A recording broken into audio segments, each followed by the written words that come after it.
Shalom, selamat siang. Perkenalkan, nama saya John Pakpahan.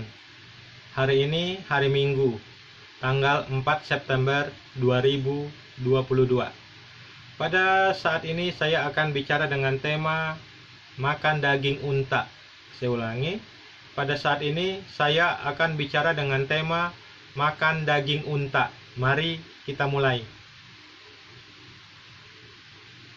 Makan daging unta. Kita lihat Al-Quran surat ke-22 Al-Hajj ayat 36.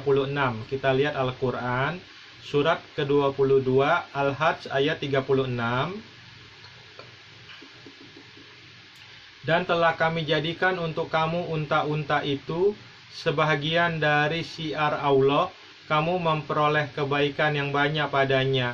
Maka sebutlah olehmu nama Allah ketika kamu menyembelihnya dalam keadaan berdiri dan telah terikat. Kemudian apabila telah roboh mati, maka makanlah sebahagiannya dan beri makanlah orang yang rela dengan apa yang ada padanya, yang tidak meminta-minta dan orang yang meminta. Demikianlah kami telah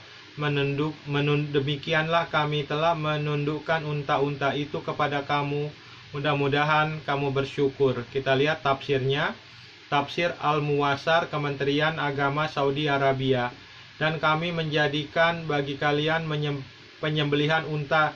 Dan kita lihat tafsirnya. Tafsir Al-Muwassar Kementerian Agama Saudi Arabia. Dan kami menjadikan bagi kalian penyembelihan unta dan sapi yang gemuk itu termasuk syiar agama dan simbol pengenalnya, supaya kalian mendekatkan diri kepada Allah. Bagi kalian, wahai orang-orang yang berkurban, mendekatkan diri kepada Allah ada kebaikan padanya, berupa berbagai jenis pemanfaatan darinya seperti makan, sedekah, pahala, dan ganjaran. Maka ketika menyembelihnya ucapkanlah bismillah. Dan unta disembelih dalam keadaan berdiri dengan 3 kaki yang dibiarkan tegak lurus, sedang kaki keempat dirantai. Kemudian apabila sudah roboh di atas tanah, maka sungguh telah halal untuk memakannya. Lalu hendaklah orang-orang yang berkurban menyantapnya sebagai bentuk ibadah dan memberi makan darinya orang fakir yang tidak meminta-minta untuk menjaga kehormatan, dan orang miskin yang meminta-minta karena didesak kebutuhannya. Demikianlah Allah menundukkan unta bagi kalian supaya kalian bersyukur kepada Allah karena ditundukkannya unta bagi kalian. Kita lihat Alkitab. Sekarang kita buka Alkitab Imamat 11 ayat 4. Kita buka Alkitab Imamat 11 ayat 4. Kita buka Alkitab Imamat 11 ayat 4. Tetapi inilah yang tidak boleh kamu makan. Tetapi inilah yang tidak boleh kamu makan dari yang memamah biak atau dari yang berkuku belah. Unta. Karena memang memamah biak tetapi tidak berkuku belah, haram itu bagimu. Saya ulangi. Alkitab Imamat 11 ayat 4 melarang makan unta. Alkitab Imamat 11 ayat 4 melarang makan unta. Tetapi inilah yang tidak boleh kamu makan dari yang memamah biak atau dari yang berkuku belah. Unta. Karena memang memamah biak tetapi tidak berkuku belah, haram itu bagimu. Ini penjelasan dari saya John Pakpahan tentang makan daging unta. Ini penjelasan dari saya John Pakpahan tentang memakan daging unta. Keterangan dari John Pakpahan. Allah SWT yang menurunkan Al-Quran kepada orang-orang Islam memerintahkan untuk memakan daging unta.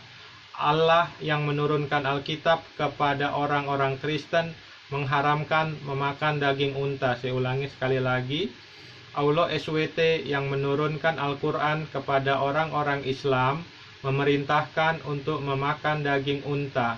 Allah yang menurunkan Alkitab kepada orang-orang Kristen mengharamkan memakan daging unta. Jadi Tuhannya orang-orang Islam berbeda dengan Tuhannya orang-orang Kristen karena ajarannya berbeda. Saya ulangi sekali lagi. Jadi Tuhannya orang-orang Islam berbeda dengan Tuhannya orang-orang Kristen karena ajarannya berbeda.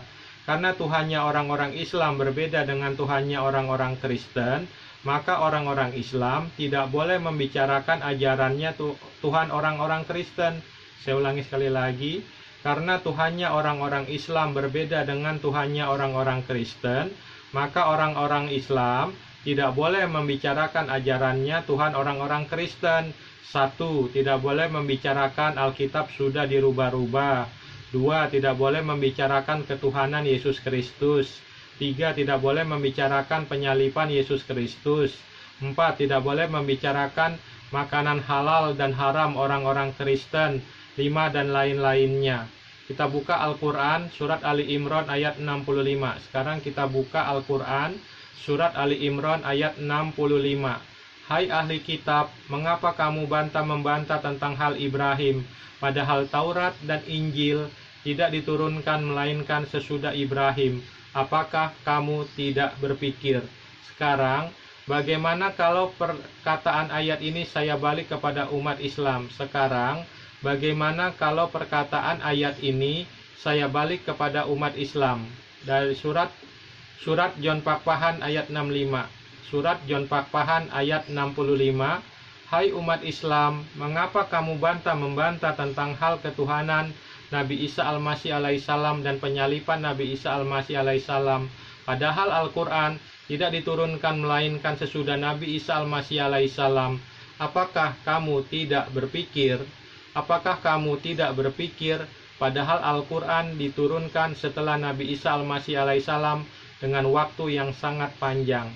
Apakah kamu tidak berpikir padahal Al-Quran diturunkan setelah Nabi Isa Al-Masih alaihissalam dengan waktu yang sangat panjang? Terima kasih. Shalom, Tuhan Yesus Kristus memberkati.